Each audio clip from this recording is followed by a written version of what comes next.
Hey y'all, thank you so much for clicking on this video. I want to start a new series, and I want this series to be all about things that I wish I would have known before I went into the field of EMS. I feel like personally I really would have benefited from the perspective of somebody who had gone through EMT school, paramedic school, and was now in the thick of their EMS career. So I hope this helps you if you are that person who's considering EMS, maybe just started EMT basic school, or if you're a person that is already in their EMT career. I hope that you find this relatable on some level. With that being said, let's jump into one of the very first things that I wish I would have known before I got into the field of EMS.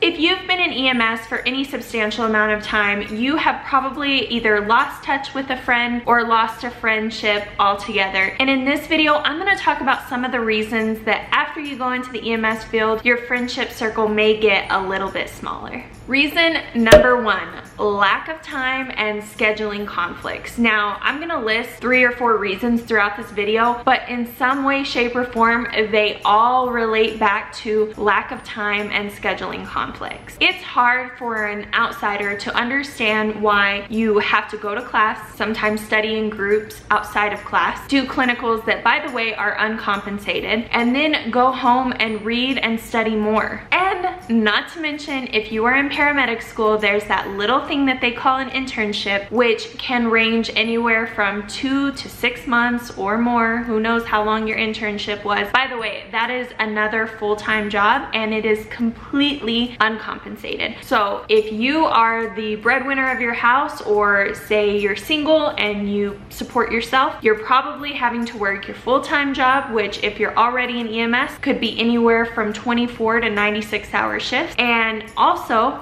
go to another 24 to 96-hour shift somewhere else. It's hard for an outsider to understand why your days off, like the few that you get, you just want them to be filled with sleep and doing absolutely nothing, just resting and being with your family. And don't even get me started on relationships. If you're lucky enough to be with somebody who is in the first responder world, well then they may have a better understanding and can empathize and sympathize with you a little bit more, you know, knowing that on your days off you need rest to just kind of recharge for life and for the next shift that you are going to work. But also, you know, I'm very fortunate. My husband is not a part of the first responder world, but he has worked shift work. He's been in the military, so he kind of understands when I get home, like I may be exhausted, but he'll tell me go rest. And unfortunately, some people have never worked shift work and they have never been a part of the first responder world, and they may be a little less understanding. Reason number 2, your priorities shift. Once again, this kind of goes back into reason number 1, your time conflicts and scheduling. And that is mainly because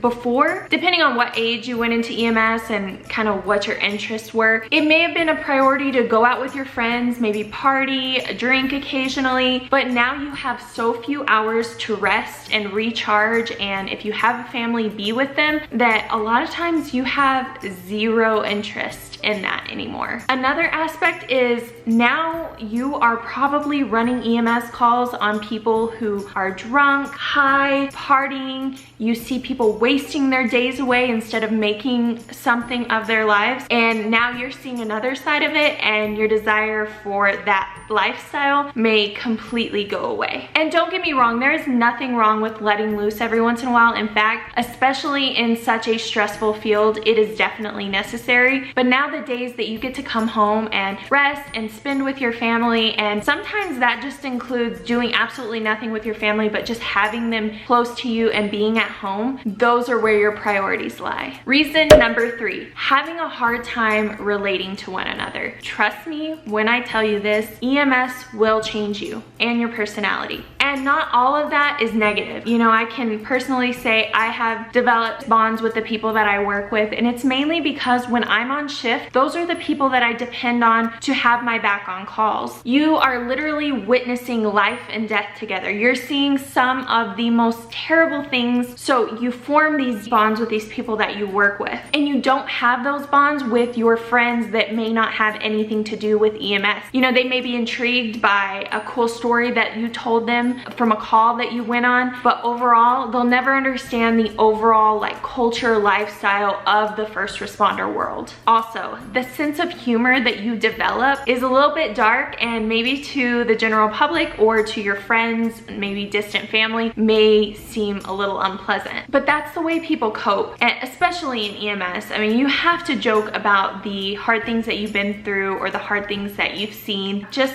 to kind of make it, because as I said before, EMS definitely has an ugly side, so you gotta joke about it sometimes. And your friends that are not in the EMS world probably won't ever understand that. And to me, this may be viewed as a negative thing, but I feel like I have honestly become a stronger person since I got into EMS. I was definitely more of a reserved person, a little bit hesitant to take a leadership role, a little bit hesitant to stick up for myself, but EMS has made me stronger. It's made me have a little bit of a bolder personality, and that's not always a negative thing. But if you're talking about friends that have known you since you were a kid and now you're just not the same, it could be viewed as negative, definitely. Reason number 4, you start to develop this difficulty feeling sympathy or empathy with a person's situation that doesn't seem like a big deal in the grand scheme of things.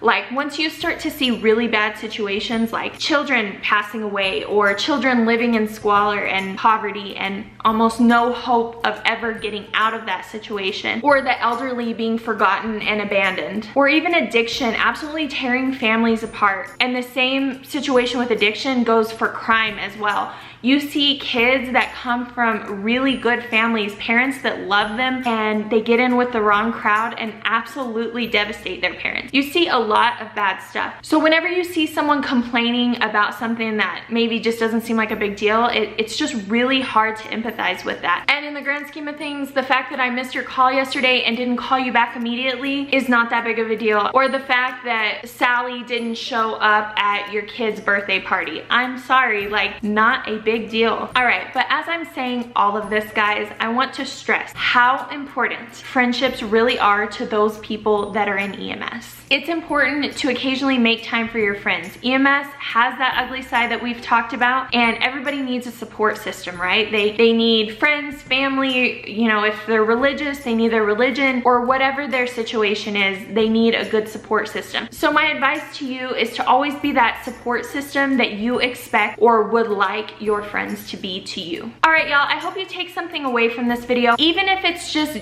gaining a better understanding of how to prevent the loss of good friendships throughout your career. If you like this video and you would like to see more like it, make sure that you let me know by liking it, subscribing, and sharing it with all of your fellow and aspiring EMS junkies out there. Also, please be sure to comment down below if any of these resonated with you, if you've felt them before, or if they worry you because you are going into the EMS field. I would really appreciate it. Also, I have joined the world of TikTok, and I feel really silly because I feel like everybody on there is so young, but I feel like there's a place for EMS education even on a platform like that. So if you guys would go follow me, I'm Light Sirens Action over there as well. I would so appreciate your support, and as always, I will see you guys next week. Thank you so much for watching. Bye.